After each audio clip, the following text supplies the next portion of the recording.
Okay,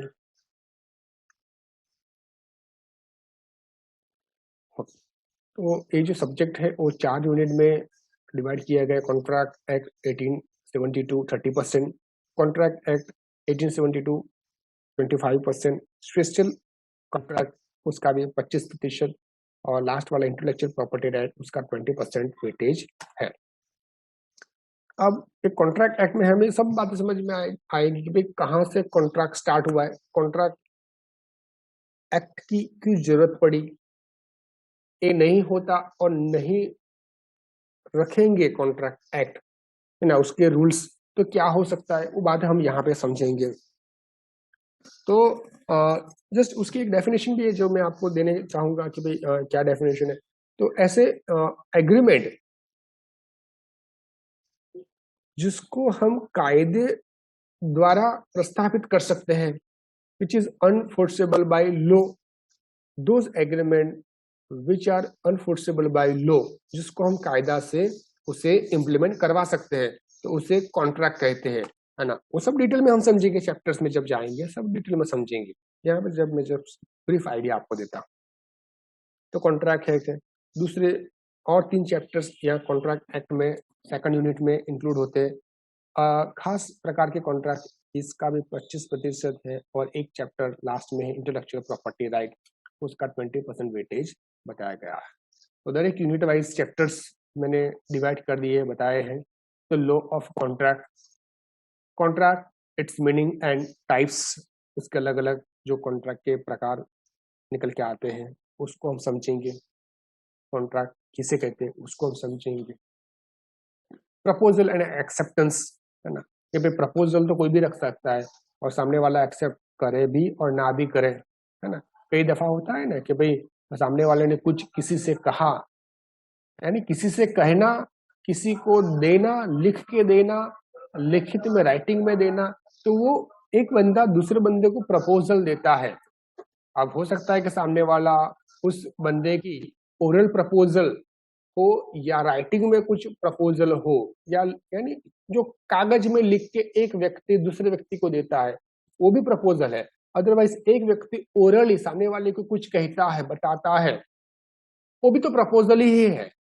तो सामने वाला व्यक्ति उसकी राइटिंग प्रपोजल या ओरली बताई गई प्रपोजल को एक्सेप्ट करे भी या ना भी करे, इट्स डिपेंडेंट ऑन हिम, है ना, वो उस पर डिपेंड है।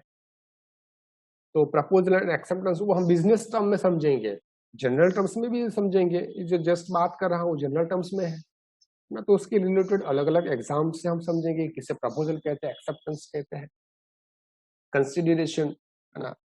हमारे और आपके बीच में कॉन्ट्रैक्ट होता है किसी भी बात को लेके, किसी भी चीज को लेके, किसी बिजनेस को लेके, तो एक व्यक्ति दूसरे व्यक्ति के लिए कुछ न कुछ कंसिडरेशन देता है, या हेल्प करता है, या कमीशन देता है, या जो अमाउंट देता है ना, तो वो कंसिडरेशन कहते हैं। मान लो कि आप किसी के वहां पे जॉब करते हैं, तो जहां पे आप जॉब करते हैं वो ऑनर आपको, आप उसको समय दे रहे हैं, है ना, आप ऑनर को समय दे रहे हैं, 8 घंटे 10 घंटे दिन के समय दे रहे हैं, तो ऑनर के लिए आपके वो 8 या 10 घंटे कंसिडरेशन है। तो ऑनर के पास से आपको क्या मिलेगा, मालिक के पास से आपको क्या मिलेगा, क्योंकि मालिक के पास से हमें सैलरी मिलेंगे, तो salary it's a consideration for us. तो सैलरी हमारे लिए क्या है, कंसिडरेशन है, यानी कुछ बदले में कुछ लेना, कुछ के बदले में कुछ देना। आप सैलरी के बदले में समय दे रहे हैं, ऑनर जो है वो समय के बदले में सैलरी दे रहा है। तो आपने सैलरी ली समय के बदले में, तो आपके लिए आप सैलरी कंसिडरेशन है, और ऑनर ने सैलरी के बदले में समय लिया, तो ऑनर के लिए समय कंसिडरेशन है। तो कुछ के बदले में कुछ देना है, कुछ लेना, इट्स अ कंसिडरेशन। तो कंसिडरेशन भी लॉफुल होने चाहिए। तो किसे लॉफुल कंसिडरेशन कहते हैं, किसे इलीगल कंसिडरेशन कहते हैं, वो बातें भी हमें समझनी है बेटा, है ना, वो बातें भी हमें समझनी है। तो समझेंगे हम जब चैप्टर होगा उसमें डिटेल में। कॉम्पिटेंस ऑफ पार्टीज, तो जो व्यक्ति है वो साउंड माइंड वाला सही व्यक्ति होना चाहिए, पागल व्यक्ति नहीं होना चाहिए। वो कॉन्ट्रैक्ट करने के लिए प्रॉपर व्यक्ति होना चाहिए, उसे समझदारी होनी चाहिए। हम पागल व्यक्ति के साथ कॉन्ट्रैक्ट नहीं कर सकते। अगर उसके साथ कॉन्ट्रैक्ट किया तो वो कॉन्ट्रैक्ट अवॉइडेबल कॉन्ट्रैक्ट होगा, है ना, तो वो कॉन्ट्रैक्ट प्रॉपर कॉन्ट्रैक्ट नहीं है। तो competence of parties, free consent, तो आप किसी के दबाव में आके एग्री होते हैं, ऐसा नहीं होना चाहिए। आप फ्रीली उसके लिए कंसेंट दी गई होनी चाहिए, फ्रीली कंसेंट दी गई होनी चाहिए। Unlawful consideration and object, unlawful है ना, गैर कायदेकीय, गैर कायदेसर कंसिडरेशन। और वो लास्ट चैप्टर है, ये आपके सब्जेक्ट में नहीं है ना, ये निकाल दिया गया है।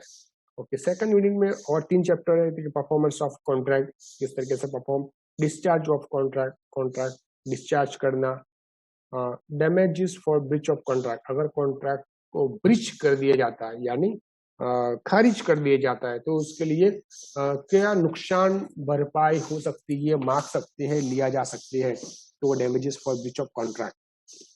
डिस्चार्ज, किस तरीके से हम कॉन्ट्रैक्ट को डिस्चार्ज कर सकते हैं, है ना, कॉन्ट्रैक्ट को खारिज कर सकते हैं। तो आपको समझ में आया होगा कि पूरे के पूरे बात में चैप्टर्स में कॉन्ट्रैक्ट बहुत इंपॉर्टेंट बात है, उसकी टर्म समझना, तो वो हम समझेंगे उसकी टर्म कि कॉन्ट्रैक्ट क्या है। एक डेफिनेशन तो मैंने आपको बताई, है ना, those agreement which are unenforceable by law, एक डेफिनेशन है, तो उसको हम पूरी की पूरी डिटेल में विद एग्जांपल समझेंगे जब चैप्टर स्टार्ट करेंगे तब। थर्ड यूनिट, उसमें भी 3 चैप्टर्स है, contract of indemnity and guarantee and bailment and pledge and agency. These 3 chapters included in this third unit. Now, last one, fourth unit, only one chapter included intellectual property right. So, trademark, patent, copyright, industrial design, ये सब क्या है बेटा? It's intellectual property right है। तो वो बातें हम समझेंगे कि भाई क्या है, क्यों है ना, किस तरीके से हम उसका उपयोग कर सकते हैं, तो वो सब बातें यहाँ पे हमें समझनी है, हम एक्सप्लेन करेंगे।